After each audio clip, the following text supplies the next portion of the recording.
Okay, so this is video 3, I believe. Okay, now we're gonna have to back up because I thought I was recording and I wasn't. Okay, so okay, we did that. Okay, we did that. We read that. Okay, so it says the first Saturn return serves as intellectual needs, represents the and prepares itself for the second Saturn return. The act, to act in the capacity of the celestial body. We talked about what the celestial body is, so we will go forward. And now it says at each phase of the journey, one outgrows the previous stage of their celestial development.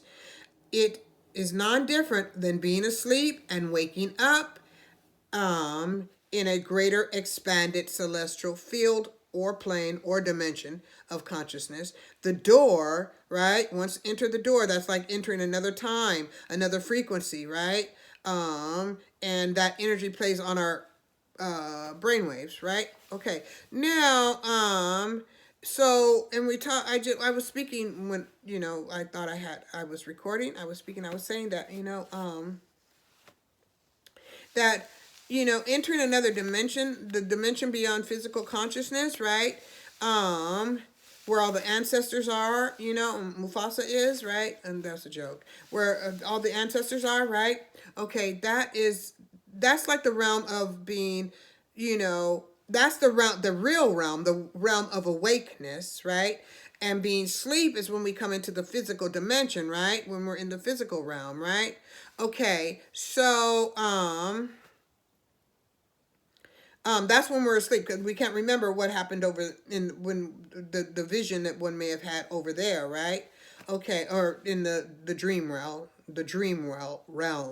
right? So that's when the person is really awake, right? When they're in the dream realm, and when they fall asleep, they come back, and that's when they actually fall asleep. Is when they come back in this realm, right?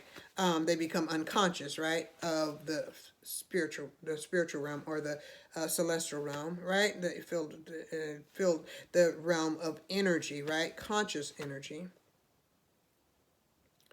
Okay. I said some really good stuff that I forgot.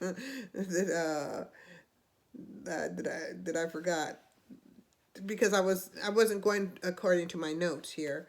So now, okay, so the Phenix Ramadan full moon in Gemini represents the completion of the major events that were to occur during the celestial transition from, right, one door, which is one side of the door, which is the 50,000 celestial yesteryear, to the other side of the door, which is the newly galactic aligned 50,000 celestial New Year, right? Okay, and some of the things that we completed was, right, of course, the Queen of Queens, myself, Phenix Ramadan, El Jackson, right, is present in this new, is present to do, as Revelation 12, to prepare the humanity for the, the new consciousness, the new dimension, the new life, right? The king of pops, right? The king of kings, Joe Jackson, right? He has come. He has also harmonized humanity and elevated the consciousness of the global humanity, right? Whereas before, we were dealing with a lot of colonialism, imperialism, and Michael Jackson broke down several of the walls, changed the music industry, united humanity, right? So he was also like the planetary harmonic convergence, right? Because during his presence, right, he, humanity was humanity harmonically converged. Harmonically mean through his music, right? Through his gifts, his talents, right? He united humanity, right? Okay. The world, right? Now, another thing is the new age of Aquarius is present.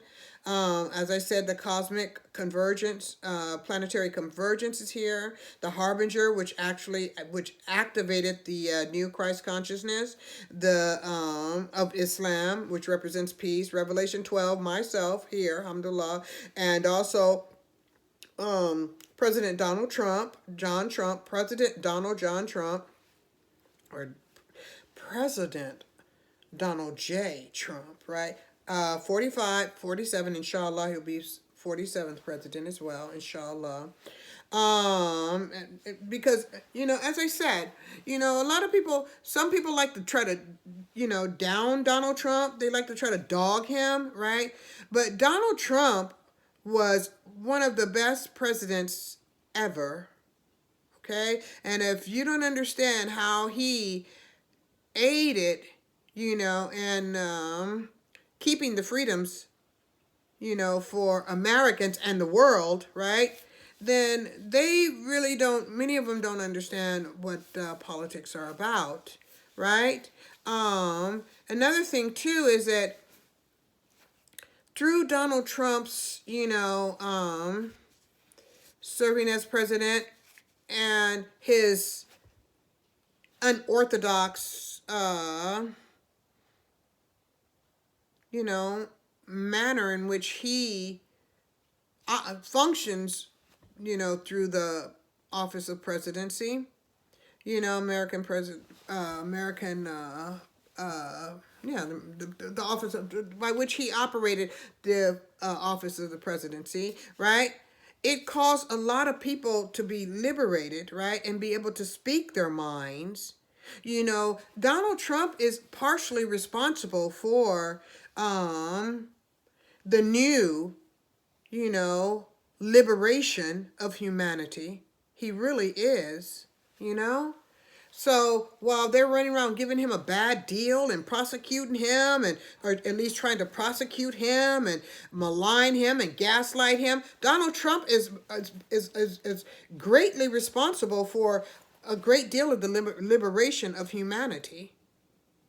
Because a lot of people went on Donald Trump's coattail because they were, because the old, let's say the old 50 years, celestial years, those who, thrived in the oppression, of humanity, right, including Donald Trump, because Donald Trump went against it. Many people allied with Donald Trump. They were able to ally with him, and it was in their allegiance with him that they were able to liberate themselves. That's how it was done. Because Donald Trump was perceived as an outcast, right, by, let's say, the swamp, who did nothing but continue to seek to persecute him, right? Because Donald Trump defied their little COVID game, right? By which they wanted everybody to be vaccinated and thus, control humanity, right? Well, he went against that for humanity. He went against the WHO. He went against a lot of the old status quo, right, of imperialism and colonialism and oppression and plantation consciousness. And the majority of the world was able to align with him. Right?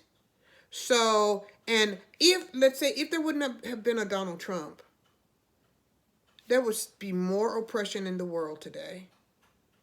Colonialism would feel very safe in doing what it's doing.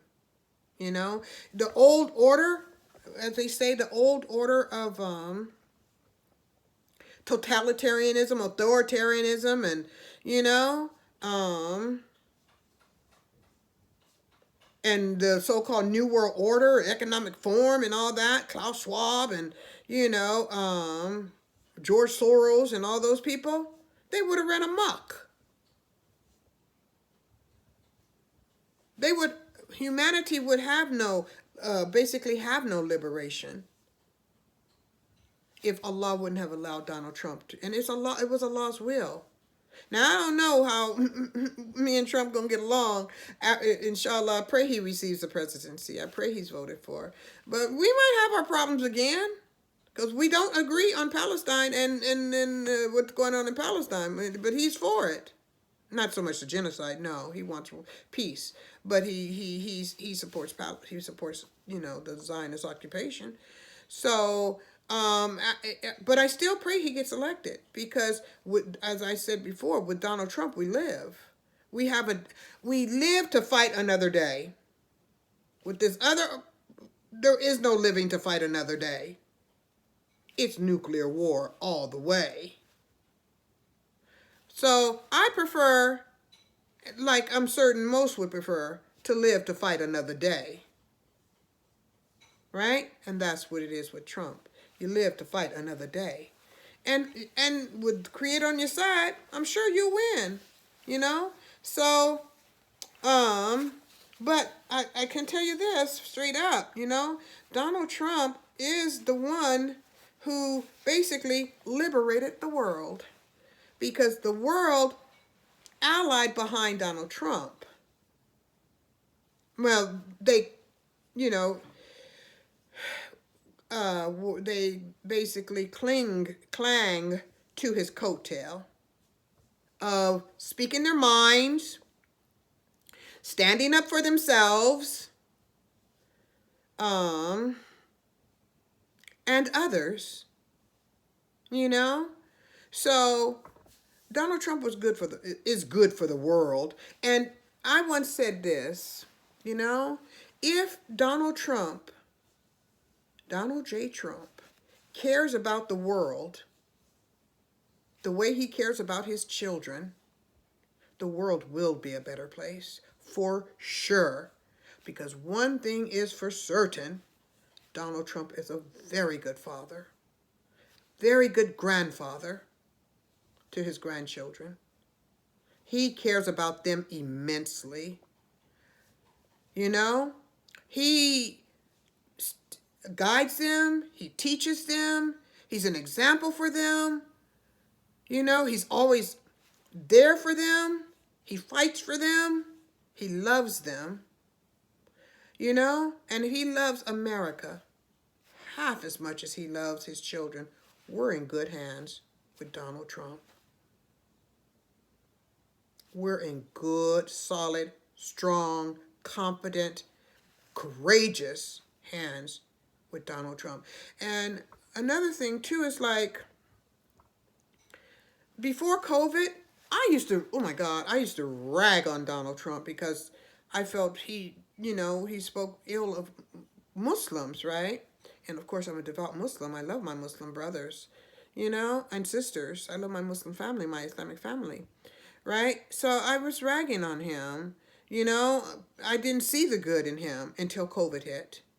And then when I thought, damn, and the hurricanes, when the hurricanes happened, and I thought, damn, he's really doing a good job, And I continued to see the media rag on him.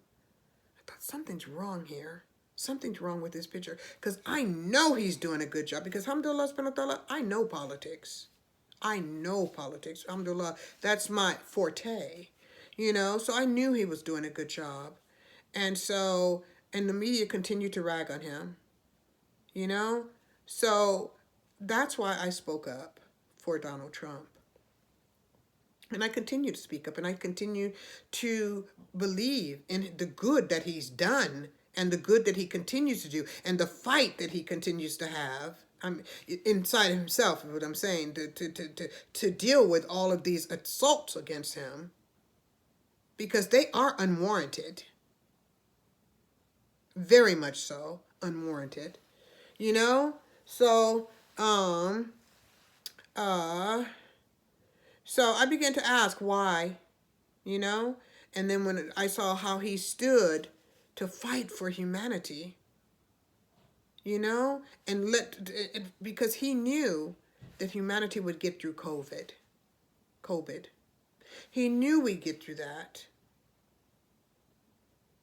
And he wanted to, keep the economy strong. There wouldn't be no global economic collapse if Trump was still in the White House. But Allah is the best of planners.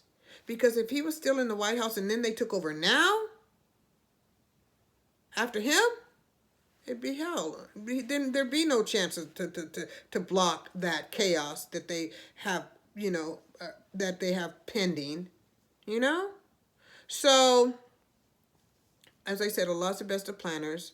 And so the main thing, inshallah, Trump get in there 2024 and the whole world. I do believe the whole world will be, it'll be a good thing for the whole world. Inshallah subhanahu wa ta'ala. So Trump was the best president, and I only say after Abraham Lincoln because Abraham Lincoln did the Emancipation Proclamation, but he didn't do it for the Hebrew Israelites. He did it for to save the Union, right? But Trump did it for the world. He cared about the world. Okay, we're going to go to video 4.